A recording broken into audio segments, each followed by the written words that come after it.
Disparities and Bright Spots. The webinar will now begin. Good morning, everyone. My name is Julie Marshall, and I'm the economist at the Appalachian Regional Commission. And I'd like to thank you for joining us on the webinar today. I hope you'll find it helpful. We're going to go through a short presentation first, and then we will answer questions, which you can submit through the webinar platform.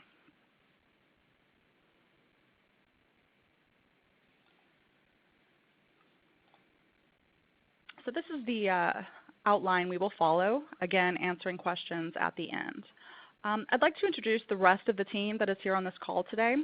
First, Dr. David Kroll, who's the Senior Program Officer at the Robert Wood Johnson Foundation, Dr. Gabriela Alcalde, the Vice President for Policy and Program at the Foundation for a Healthy Kentucky, and my co-director on this project, Kostas Skordas, who's the Director of Regional Planning and Research at ARC, Eric Stockton, the Health Program Manager at ARC, and Keith Witt, who is ARC's Geographic Information Specialist.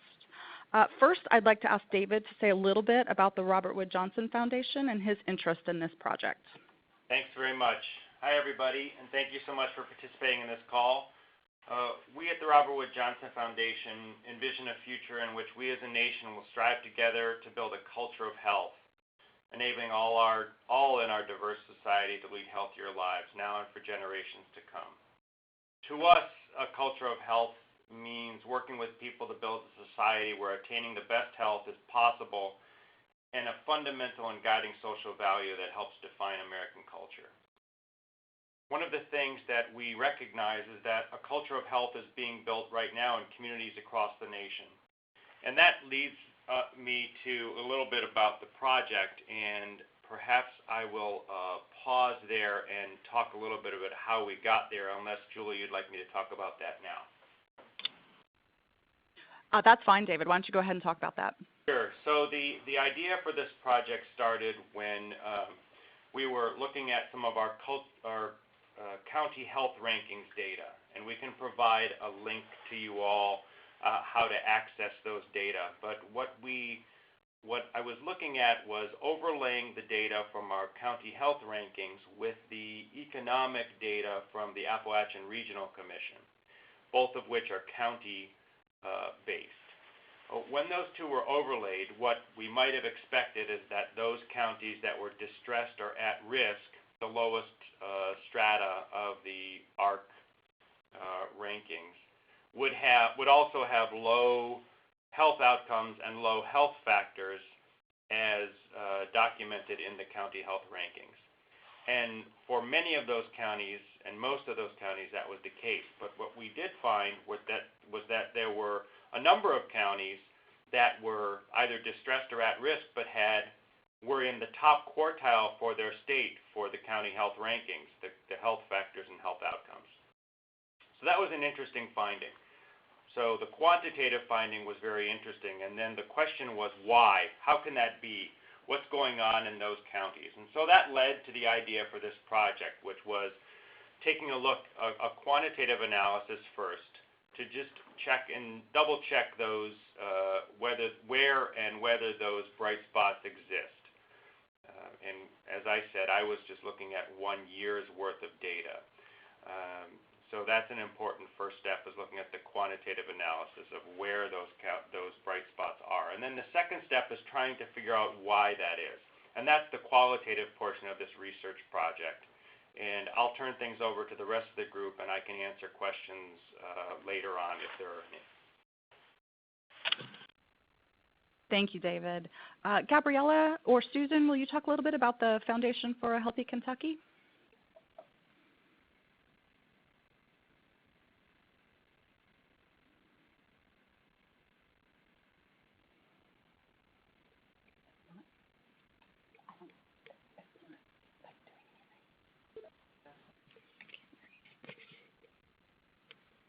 Hi, can you hear us? Sure can. Okay, super.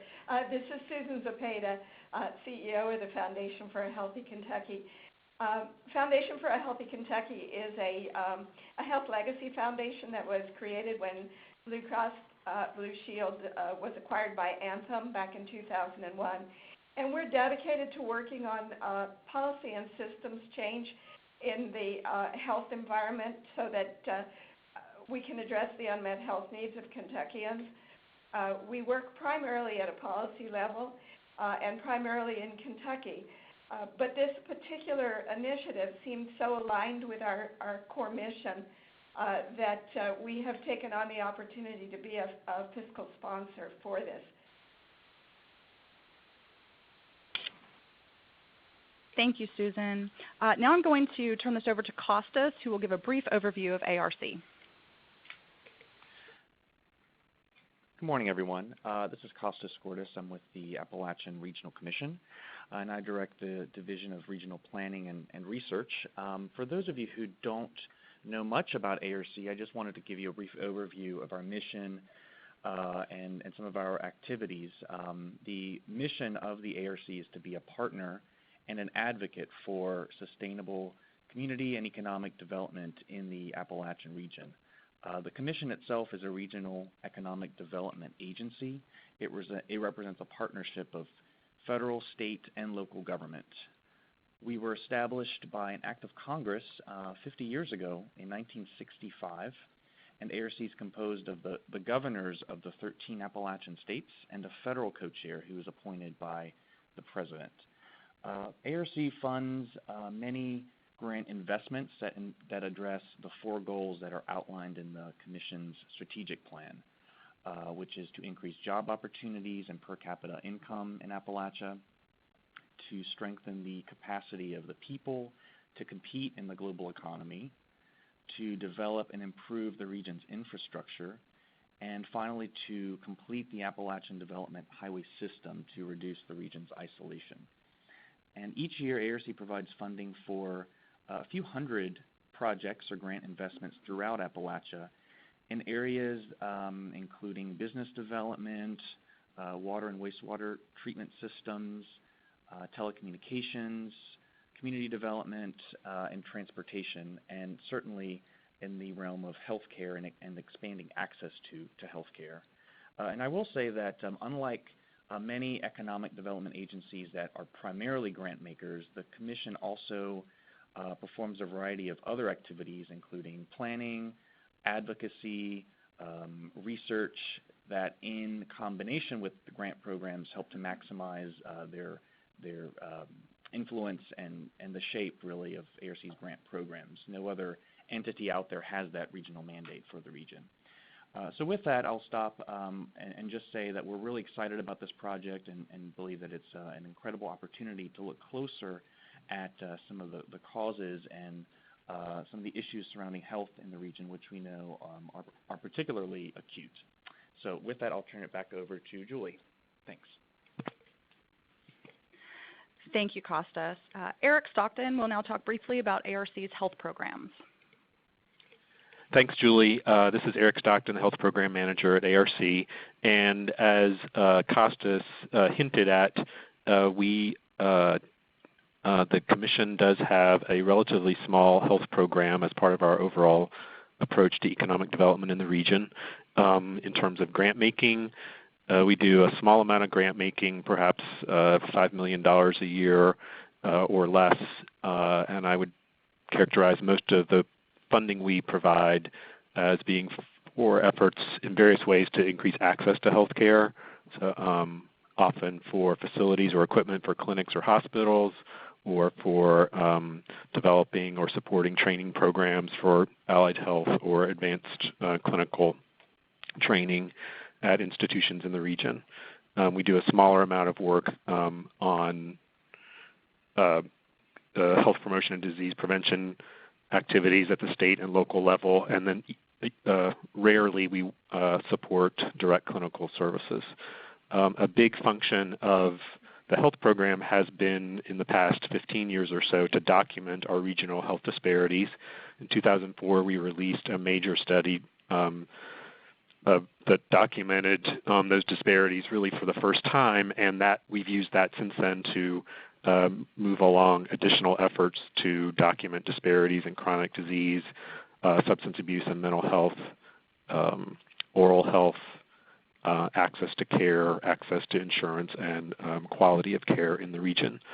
So when RWJ, when David approached us last year to talk about the idea of the bright spots, we found it very timely. We felt like we needed to update some of our disparities documentation, and we've ended up with a project here that we think will help us reaffirm some of those disparities, update that quantitative analysis with new and better data, and then go beyond just documenting disparities to start to get at the so what of the disparities. So we're very excited about the project and looking forward to seeing how it unfolds. Thank you, Eric. Now I'd like to turn and provide just a brief overview of Appalachia. The region, as we're defined, includes 420 counties in 13 states. It extends more than 1,000 miles from southern New York to northeastern Mississippi, and it's home to more than 25 million people. So this is a very large area that we're talking about, both geographically as well as a component of the population. Previous research has shown that residents of Appalachia have worse health outcomes than the rest of the nation, and you can find the report that Eric mentioned, as well as several other of our, not only our health research, but also our socioeconomic research on our website. A couple things I wanted to show you, though, are some of the metrics that are often associated with Appalachia. One of the first things people think about often is poverty. And these maps show the difference in poverty rates in the region between 1960 and the 2008-2012 period. As you can see, there's been much progress. However, there are persistent pockets of the region that continue to deal with high poverty. And as all of you know, poverty and poor health outcomes are often linked. Here you can see the difference in all-cause mortality rates at the county level relative to the U.S. average in both 1968 and in 2010. And then, as Eric mentioned, a study completed in 2004 found that the region suffers considerable excess mortality, especially when compared to the non-Appalachian U.S. It also found that there was a high degree of intra-regional variability in both mortality rates as well as other health outcomes. And it appeared that the reasons for disparities in these health outcomes are both highly variable and localized. So the results from that 2004 study really lead us right into this project. Since the original disparities study was completed in 2004, by now the underlying data are outdated and much has changed over the health landscape over the last 11 years. So documenting and explaining the health disparities in the Appalachian region sets the stage nicely for expanding the research to explore bright spots. So what we mean by bright spots are communities that have better than expected health outcomes given their relatively poor economic status. Right now, we haven't specified any particular health outcomes that we are going to look at. We expect research teams to make recommendations based on both their experience and findings in the data. However, county health rankings, which David mentioned early on, they should be the starting point for looking at the bright spots, and then moving on to other data, other outcomes that can be explored, such as all-cause mortality rates, life expectancy, disease-specific mortality rates, as well as the incidence of conditions such as chronic diseases, obesity, diabetes, cancer, substance abuse, mental health, and oral health as just a few examples. One of the things that's exciting about this research is that we are attempting to change the narrative of how we look at Appalachian health. So using a positive deviance approach, we are looking to identify community-based models that have played a role in these bright spot communities' ability to achieve better than expected health outcomes, and see if these models can be implemented successfully in other communities. This qualitative approach will include participatory methods, including site visits and focus groups, to explain why certain communities exhibit positive deviance from their peers and explore how these outcomes might be replicated. Finally, a findings dissemination strategy along with a communications plan is required. This should include key messages, determine target audiences, and propose strategies to best convey this information. Other components of this plan would include strategies for engaging local residents, as well as information on how communities can successfully implement promising practices. Project overview. Here's the timeline. This is condensed a little bit from what is in the RFP. The timeline noted in the RFP should be incorporated into your work plan, but I wanted to highlight a few of the big dates. June 8th, proposals are due by 5 p.m. Eastern Daylight Time. Mid to late July is when we plan to select the research team and notify them. August 1st will be a project start date.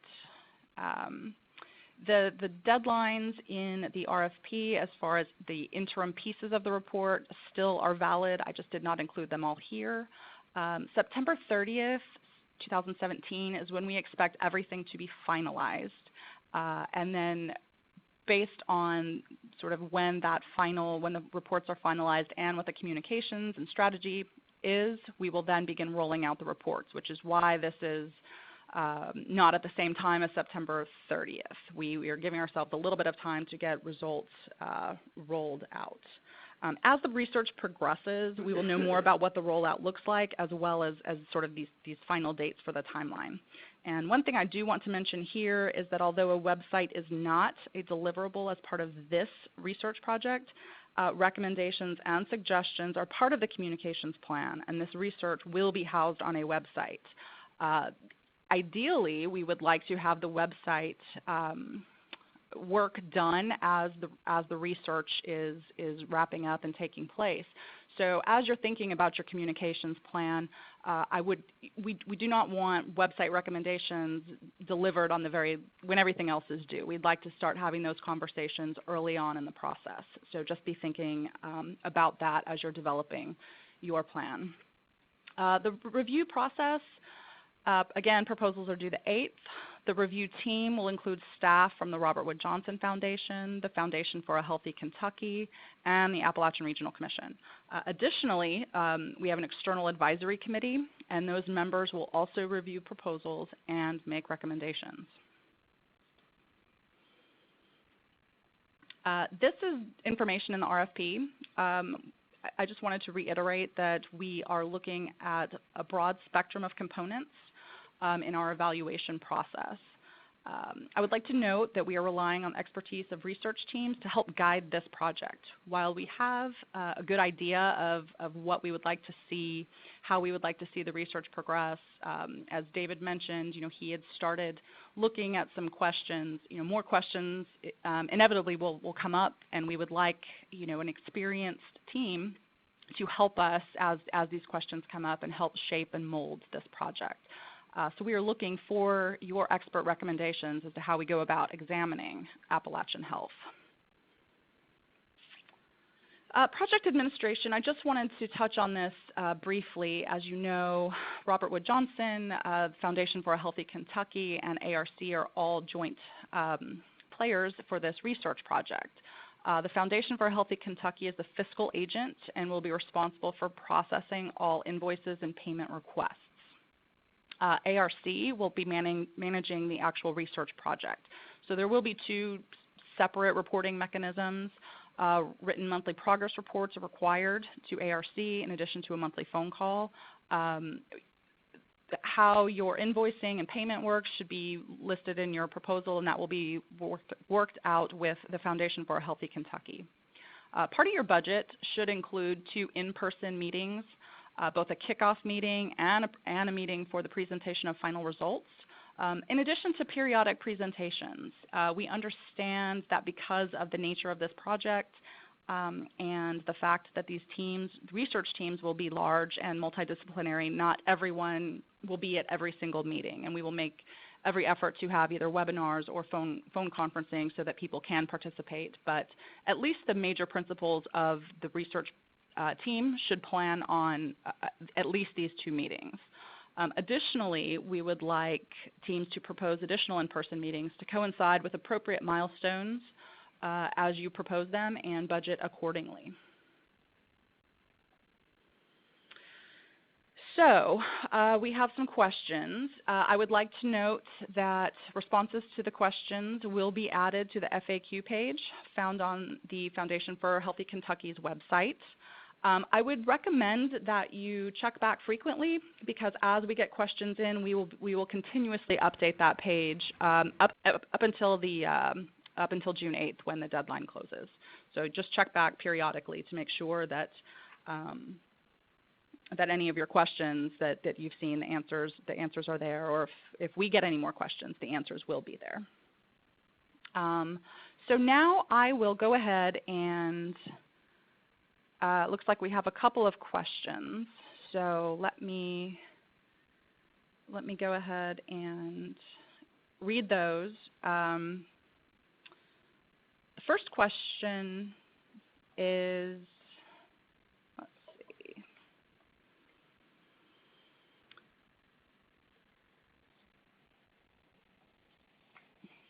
So the first question has to do with the positive deviance framework, and I will address that, but I didn't know if Dave, if you maybe wanted to talk briefly about that.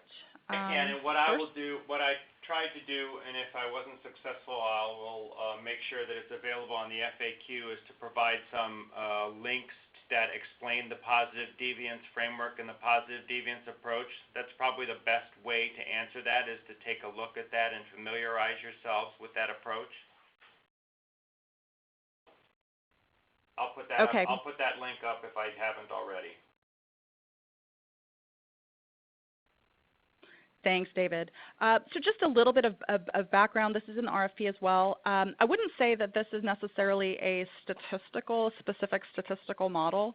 Rather, it's a strength-based community approach, which is applied to problems that require behavior and social change. So there are many, I would envision many different statistical specifications could potentially address this issue. Again, we will post on the FAQ some links to more on the positive deviance framework, so you can read more about that. If that isn't sufficient, email in a question again, and we can see if we can be a little bit more explicit about it.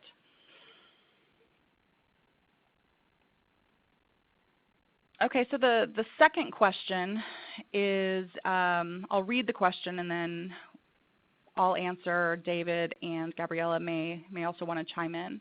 So the question is, the long list of health outcomes just mentioned will invariably identify different bright spots. Some communities will be outliers for cancer, others for heart disease or injuries. Can you say more about the kind of approach to defining bright spots you envision with so many outcomes in the analytic plan? I guess my initial answer to this is unfortunately somewhat of a non-answer, in that there's a couple of different components to the bright spots piece.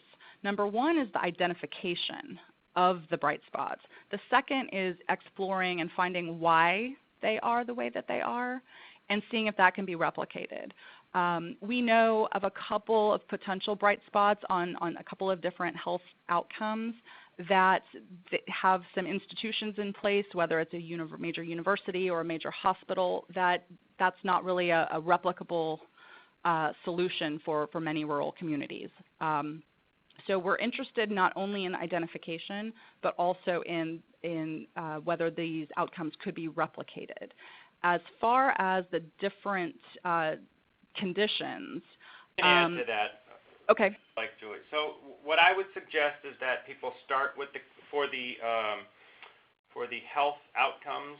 I would expect people would start with the county health rankings and use that as a starting point for the health outcomes for finding the bright spots.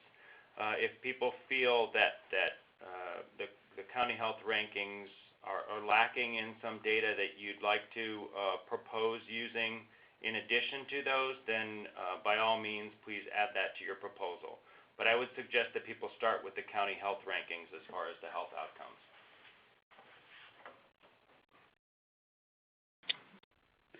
Thanks, David. And I just want to follow up and clarify on David's point there. What we're talking about here is the actual bright spots, which are the outliers. However, for the larger quantitative disparities piece, we are not solely relying on the county health rankings. In fact, we're not relying solely on the county health rankings for either piece. It's just for the bright spots, those outliers, we will be starting with the county health rankings. However, for the disparities piece, we will be looking at other data sources that measure outcomes that might not be found in the county health rankings. So I just wanted to clarify that. Thank you. Okay, so then we will move on to the next question. Which we just sort of answered. So qualitative analysis, this question came in pretty early, so I will read it and then we will answer it, but we've addressed this. Qualitative analysis is key to understanding the reasons for positive deviance. Is there interest in adding quantitative analysis as well? So the whole first component of this research project is a quantitative analysis. Both the disparities piece, which will look at both disparities between the Appalachian region and the nation, as well as intra-regional disparities and the causes for that variability. So we are interested very much in a quantitative piece. And then as well, the secondary part of that, which is the bright spots piece, is very, at least the identification, the initial identification of those bright spots will be driven by the quantitative analysis, looking for those, really statistical outliers on these different health measures.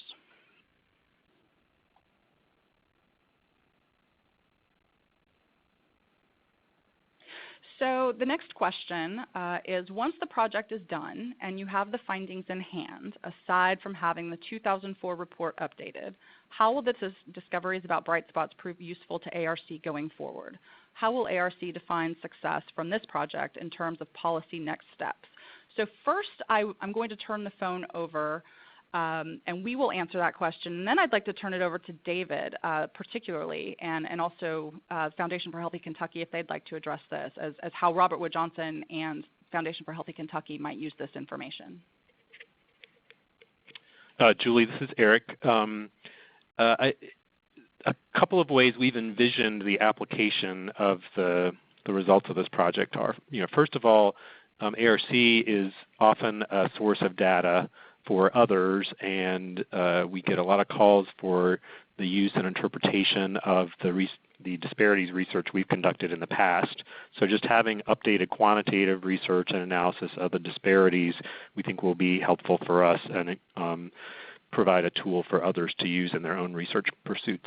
The bright spots and the assessment of those best practices that are going to emerge in the bright spots communities, we believe will suggest to us and other funders, RWJ and any other public and private investors, will suggest areas that warrant further investment in Appalachia and in Appalachian distressed communities. So we're hoping that we'll be able to spin out suggestions of the kinds of models and approaches that have found success in some communities that warrant further investment in other locations. We also expect that there's potential that these findings would have utility not just for social science researchers, but also for clinical research if we can really start to find key disparities in certain disease areas. Perhaps that will influence translational research networks and other clinical research activities. So those are some of the users we're hoping to serve. I guess one final notion is that if the data and the models that are found in the bright spots are made available to the public broadly through a website, that then community members could easily have tools available so that they could overlay data, maps for their own communities and decide on models that they would like to implement in their own communities. So those are some of the thoughts about the outcomes and the findings we're hoping to put together.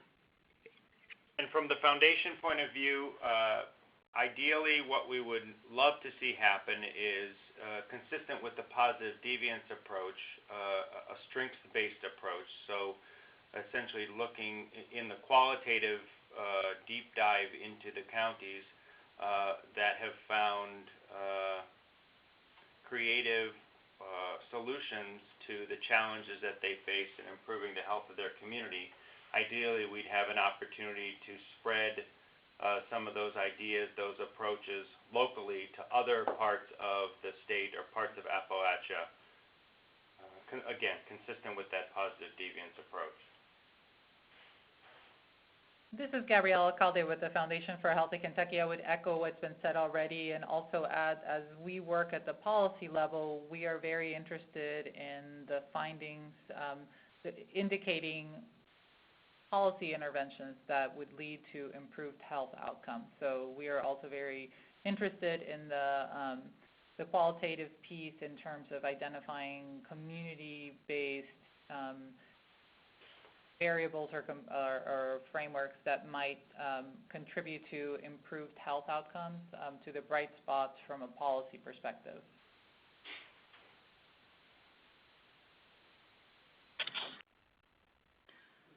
Thanks, everybody. So we'll move on to the next question, which is there a preference for a research team with local existing knowledge and relationships?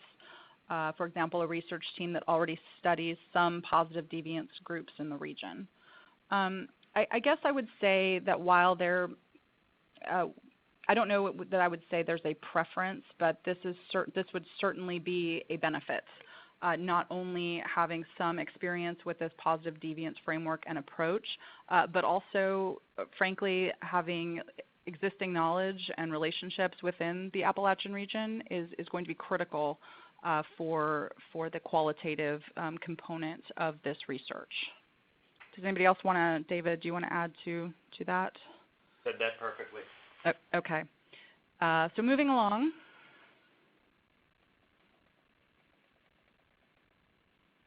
The next question, what does the use of qualitative methodologies indicate? Usually this approach is used because of the nuances being investigated and the likelihood that the data can only be obtained through this method. It also assumes that it is difficult to measure what one is seeking or that the research is exploratory. Can you discuss this, please? So I think you've basically said why we want a qualitative component to this. We're going to initially, the initial discovery, I would say, of these bright spot communities will be done quantitatively. So we will find either statistical outliers, however the methodology, the statistics, look. We will begin with that. Then the question is why? Why are they this way? And that's where the qualitative piece is critical, because as you all know, the numbers, the data can only tell you so much. And in cases like this, and particularly with the questions that we're asking, on the ground, in the community, knowledge is critical to understanding how these communities have achieved their outcomes. If anybody else wants to add anything, please feel free. Okay. I will move along to the next question, which is, do you have any preconceived expectations about how many bright spot communities will be examined and where in Appalachia you expect them to be? That is the million-dollar question here. We don't know. We don't have any preconceived ideas. As David mentioned, he did a quick sort of back-of-the-envelope exploration of this. And to my knowledge, the few that popped up were spread out, were all over. They weren't concentrated in one area. Again, I know that's not a terribly satisfying answer, but the answer is we do not have any preconceived ideas about where they are or how many there will be. We understand that for budgeting purposes and getting on the ground, we need to figure out how many there might be. My best guess, and it is a guess at this point, is to anticipate somewhere between 10 and 20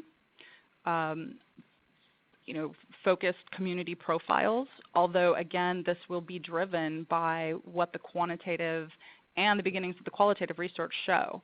Once we see how many there are and we start to examine what is causing this, that's what will determine the number of bright spots and how many will be profiled.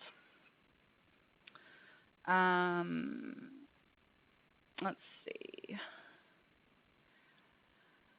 The next question, how many bidders do you expect? I would say that we expect to receive quite a few applications. I can't say for sure how many we'll receive. We never quite know until usually 5:01 on the due date. But I would anticipate that we would have upwards of 20, possibly 25 to 30 applications for this project. The next question, Gabriella, I think if you could answer this one. Does the 10-page application include the budget, staff credentials, and references, or should those be added as appendices? Yeah, this is a question we received, and I apologize that wasn't clear on the RFP. The 10-page limit is for the narrative portion, so the budget narrative is included in that 10-page. The budget spreadsheet and the staff credentials and references are appendices are not included in that 10-page limit.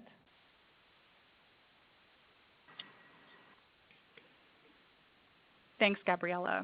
Our next question I'm going to hand over to Keith Witt, who is our Geographic Information Specialist. The question is, what are you looking for with the GIS and mapping? Hi there, everyone. So at a minimum, what we're looking for is a choropleth mapping that would show the geographic distribution and potential clustering of the health indicators and the disparities. What we may also be looking for, if one has the capabilities, is more of a spatial correlation or advanced spatial statistics that one may offer. But this is an optional type of thing, and if a group does have that expertise and it does lend to a more rich analysis, we're open to that as well. But at a minimum, we're looking for choropleth mapping of the data, the results, the disparities, and the location of the bright spots. We want to keep in mind too, as we build the geospatial databases and the geodatabases, that we may potentially want to present these to the public using internet mapping software. So we want to keep that in mind, as we believe the mapping is a great visual aid and tool to display and disseminate the data. Thank you, Keith. The next question is, can we assume that the template for research is based on the 2004 report? I think I would say it is loosely based on the 2004 report. We are updating and expanding that report, so I think that might be a fine template to begin with, but we would expect there's more data available. There's many new innovations that could be incorporated into this updated and expanded study. So while I might use that as a starting point, we are open to other versions and frameworks as well. Next question is, are you expecting collection of additional health statistics data other than the county health rankings or any other data already available? Yes, we are. As David mentioned, and we've talked about a little bit, the county health rankings are a starting point, and a starting point particularly for the bright spots component.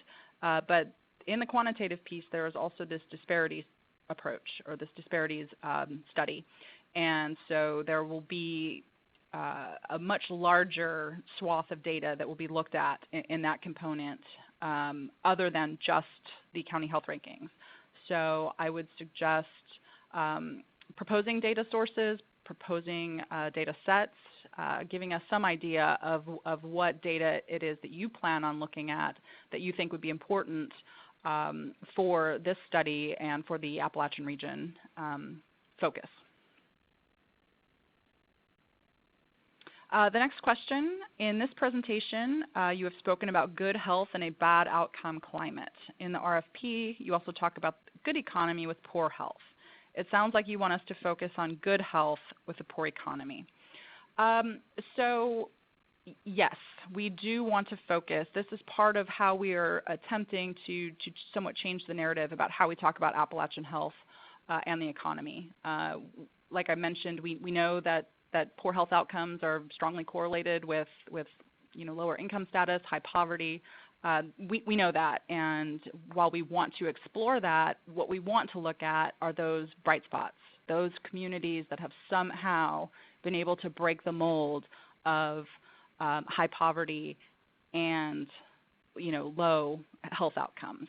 So we do want the focus, while we don't want to completely ignore those counties that have good economic outcomes yet poor health outcomes, we do want the focus to be on those bright spots. So yeah, it would be useful to consider both, with probably more of the focus on the bright spots. Okay, so the next question I am going to read and then throw to David to answer. To be clear, when you advise starting with the county health ranking health outcomes, do you mean premature mortality or the 3 domains of premature mortality, HRQL and birth outcomes, or do you mean to also include health behaviors? So for those of you who are familiar with the county health rankings, the health outcomes measures 2 types of health outcomes, essentially length of life, mortality, and quality of life, morbidity. Within length of life, we look at premature death, and there are measures in there. In the quality of life, there's health-related quality of life and birth outcomes. There's an overall score for health outcomes, and as well as rankings within each of those. In the quantitative analysis, my suggestion is to take a look at the overall score, but also look at the individual scores as well.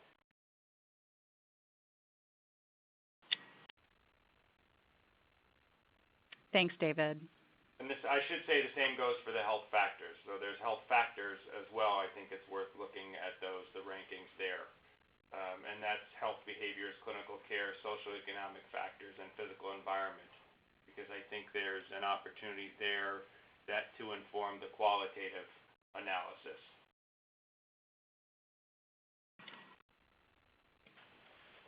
Great, thank you. The next question, is it expected that the research team will be from one location or across many locations in Appalachia? So the first part of that question is, I would be very surprised, given the multidisciplinary nature of the team, that they will be all in one location. And while we don't necessarily require teams to be located in Appalachia, a very strong familiarity with the region, as well as possibly previous work in the region, particularly qualitative work in the region, would be very, very helpful.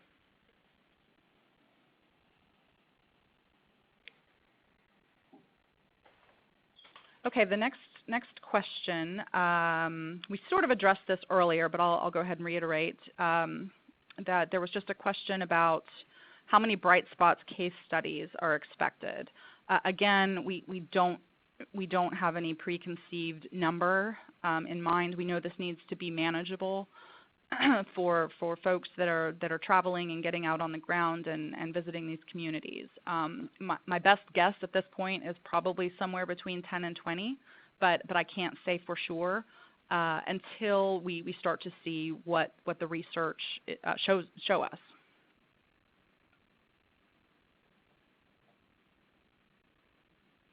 Okay, so the next question is, to what extent will the bright spots be defined specifically according to health indices? I'm thinking specifically of the importance of preservation of cultural traditions and the strength of social movements in various communities. I think what I would say here is that, again, we leave the recommendations to the research team. So if you have experience, thinking about cultural traditions and sort of those social ties within Appalachian communities, then perhaps your proposal would reflect looking at those types of things incorporated into an index or some other measure. while we want to start with the county health rankings, perhaps move on to other outcomes, we are not wedded to any one specific measure. We want to find the most informative measures. And so if there is something that you know of that you have experience with that could be informative in this regard, I would recommend incorporating that into your proposal.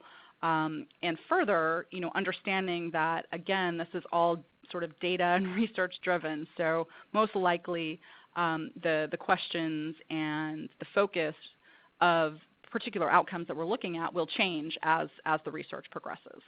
And if I can add to that, and maybe I'm misinterpreting the question, but if in the qualitative analysis, the qualitative deep dive, it's discovered that preservation of cultural traditions and strength of social movements might be what explains the positive deviance in those communities, those counties, then I think it's important to look at and talk about.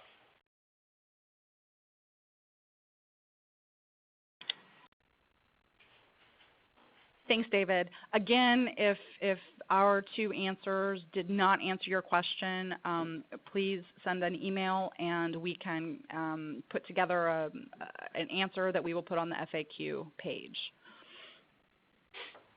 The next question is, you mentioned wanting the findings to identify areas that warrant further investment in other locations. Given the larger mission of ARC around jobs, income, and economic competitiveness, is there a hope that this project will find answers in those domains? I'm going to turn this over to Kostas for that answer.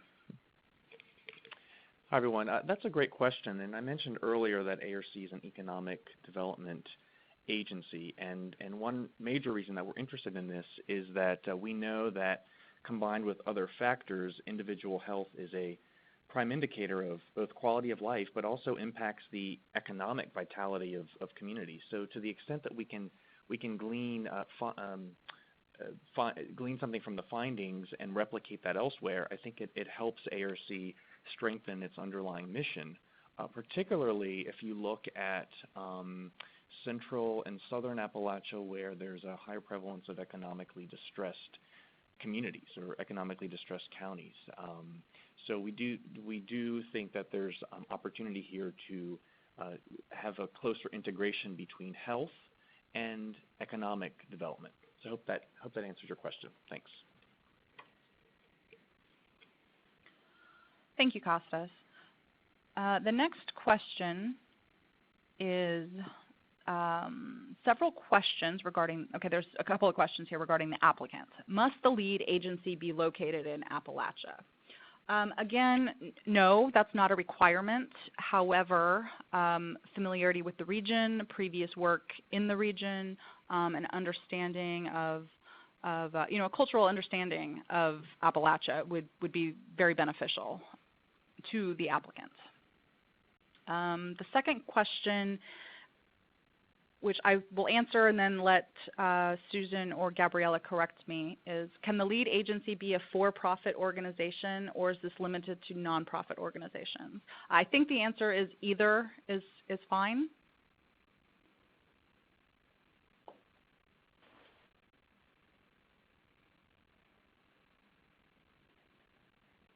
Okay, well, if that's a different situation, then we will make sure we post that on the FAQ. Well, there is a way to have a for-profit be the lead. It just requires line item accountability for the expenditures of funds, which might be perceived as more onerous. So if there is a nonprofit in your team who can be the lead, that might be something to explore.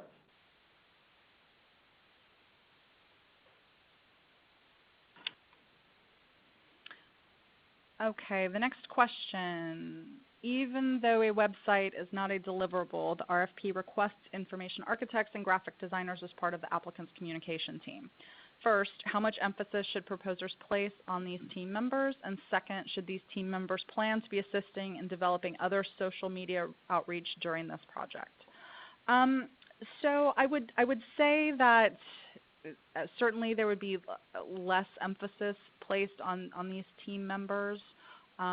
It should not be the main focus of putting your team together. So however, we do want informed and expert recommendations. So however you feel that to incorporate those types of team members would however you best feel to incorporate them, I guess, is the appropriate answer. Because a website is not a deliverable, I would imagine that they would be of a lesser role, more of a consulting to the research team. But we would leave that to you. The second part of that question is about assisting in social media, developing other social media outreach during the project. Yes, absolutely. That would definitely be part of the communication strategy and plan. The next question. Have you considered how many bright spots would be sufficient to meet your needs, or is that something to be decided by the research team in collaboration with ARC, RWJ, and Healthy Kentucky?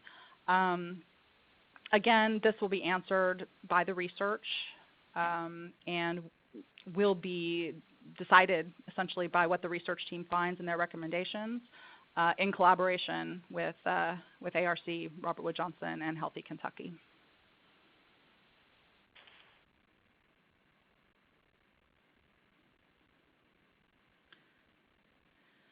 Okay, the next question is, you have noted in the FAQ that in addition to forming the communications and dissemination plan, the research team is expected to assist with implementation of that plan. Can you provide more information on what assistance means in this case, and should we take that into account when preparing our budget for the project proposal? Again, I'll let others jump in here, but again, this will be a somewhat unsatisfying answer in that we don't know necessarily how this project will look in 2 years, and we don't necessarily know what the rollout and communications and findings dissemination strategy will look like. So yes, we would like for the team to take that into account, that there will be helping with implementation. How that looks or what that looks like or the specifics of that, I can't say right now, because part of that depends on the research, part of that depends on the team and their recommendations. Again, if you need more information, maybe submit a question that we can think about and maybe get back to you with a little bit more specifics. But we're not being purposely vague. We just don't know how some of this will look in 2 years and how we plan to roll out and what the strategies will be. And part of that, like I mentioned, will be based on the research, and part of it, of course, will be based on recommendations by the research team.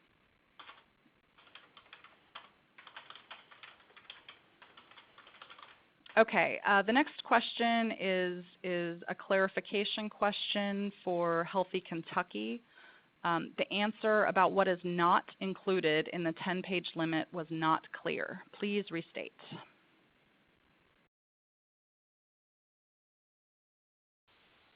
Yes, I posted it on the chat. I'll restate it. The 10-page limit does not include staff credentials, references, or the budget spreadsheet, or anything other than the budget narrative. Budget narrative is included in the 10-page limit, but the proposal asks for staff credentials, for references, and some sort of budget on a table or spreadsheet of sort. Those are appendices, so they would not count towards the 10-page limit.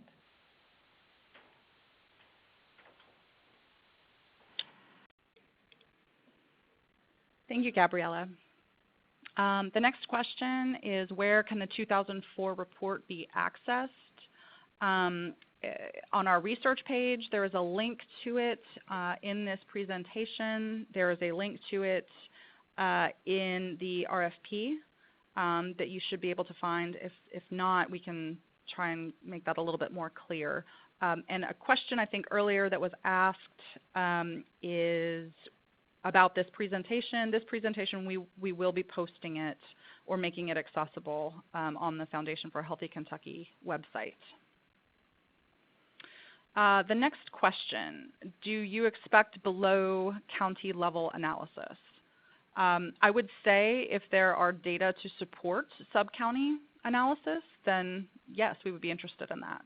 I just don't know how much of this data is available, particularly for these very rural counties below the county level. The next question, I think I will read, and then David, if you would like to address it. The question is, what is the context of your reference to a local journalist? Sure. So the context from that is that in a qualitative analysis, there may be value in using professionals who are sociologists, anthropologists, and we included journalists because sometimes they're good at getting, especially local journalists, knowing the community, getting the stories from local citizens, trying to understand what's going on in the community. It was an additional professional to add in the qualitative approach.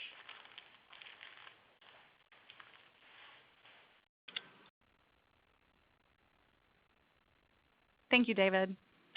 The next question is, will the advisory board participate throughout the contract? Yes, they will. They will be participating kind of on an as-needed basis where there are questions or review.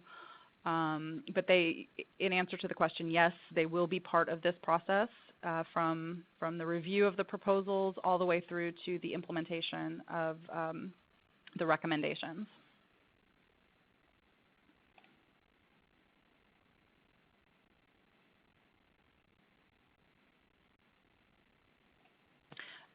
This next question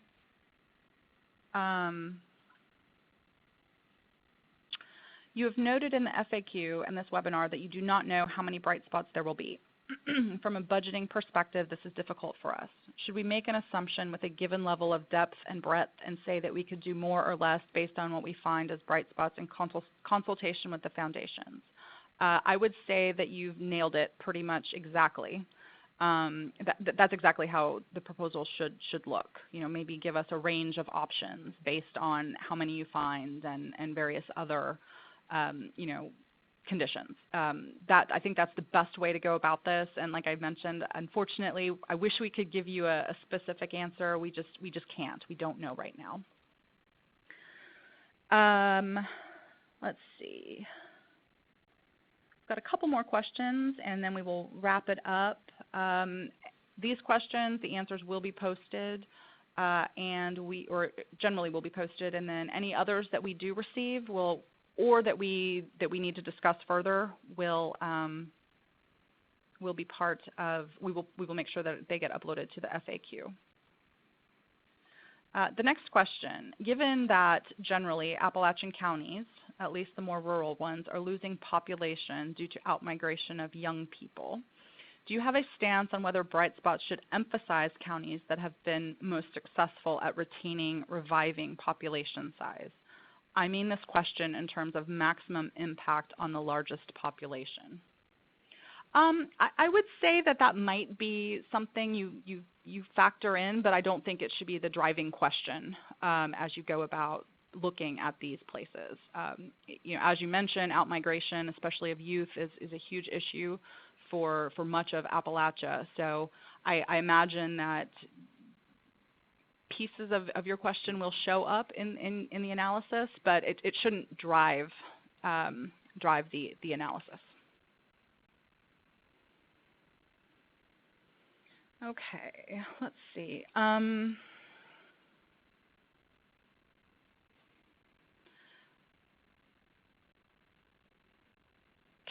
The next question is, can public policies be part of the findings that contribute to bright spots? I guess I would assume this means, you know, changes to healthcare laws, to Medicare, Medicaid coverage, things like that. Perhaps other health proposals that are out floating around both at the state and federal level. Yeah, absolutely. Any sort of, you know, policy could be part of this. Yeah, especially to the extent that they explain why one county would be different from another county.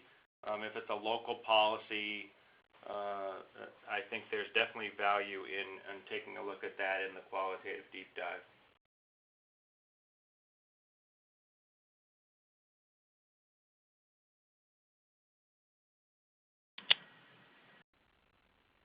Okay, the the next question, and we will, let's see, the next question is, can a person be part of a team on more than one proposal? I guess I don't see a problem with that. There's only going to be one award, so they would only be working, if they were on a team that was selected, they would only be there once. But if anyone else, Gabriella or David has any issues with that, then maybe speak to that.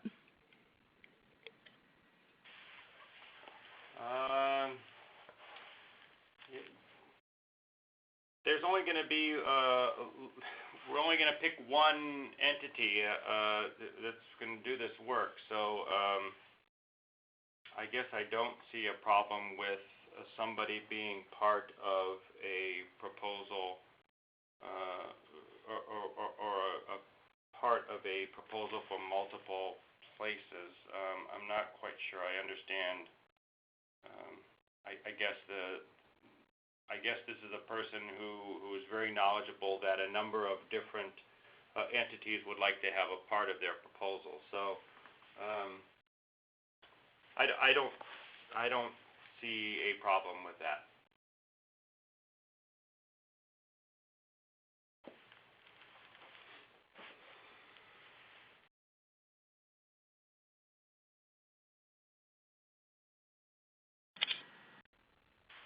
Okay, looks like we have one last question.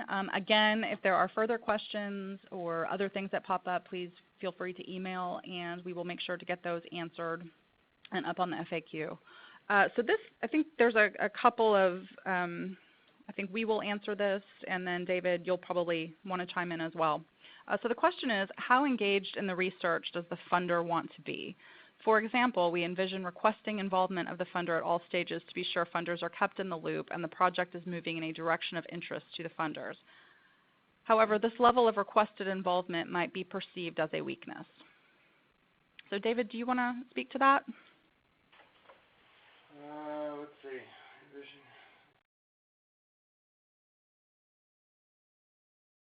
Well, you're definitely going to want to keep the funders in the loop, and I think the way that's going to be done is through our partners at ARC and Foundation for a Healthy Kentucky. We'll of course be closely connected to the team that's working with us.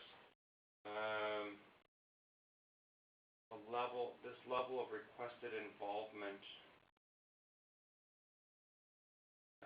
I'm not quite sure I understand the question. I'll have to think. I'm not quite sure I understand it. We definitely will be kept in the loop as a funder, and we're definitely very interested in how things are moving along. Our partners at Foundation for a Healthy Kentucky and ARC will keep us apprised. So I don't have any concerns that we won't be very closely connected to this project.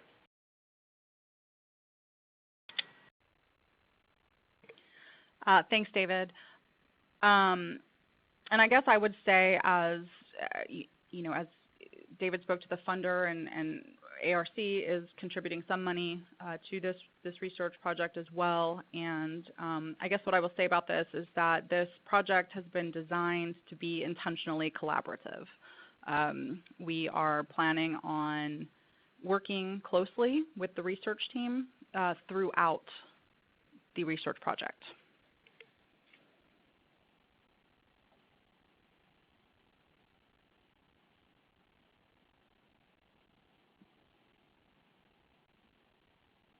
Okay, we have one last question, and then again, we will make sure to, any that we did not get to today, we will make sure that we get up on the website. So this last question is regarding the identification of bright spots. Would you imagine that we should identify an adequate distribution of types of counties? example, urban versus rural, so that we are comparing apples to apples. The lessons learned from Pittsburgh can hardly be applied to McDowell County, West Virginia, so it would seem valuable to identify different bright spots that translated to comparable locations. Yeah, I think that seems reasonable. Again, this is somewhat driven by what the data show. How many urban potential bright spots can be compared will be determined by what the data show us. So I think you're on the right track there, and we'll just see how the research and how the data behave for us. Yeah, it's in many ways a forward-thinking question. It's sort of thinking about what the next step is. So when we do find what worked in certain counties and what kinds of things are going on there, how do we spread that? And it is a very thoughtful question to think about what can be spread where and what's the most appropriate way to do that.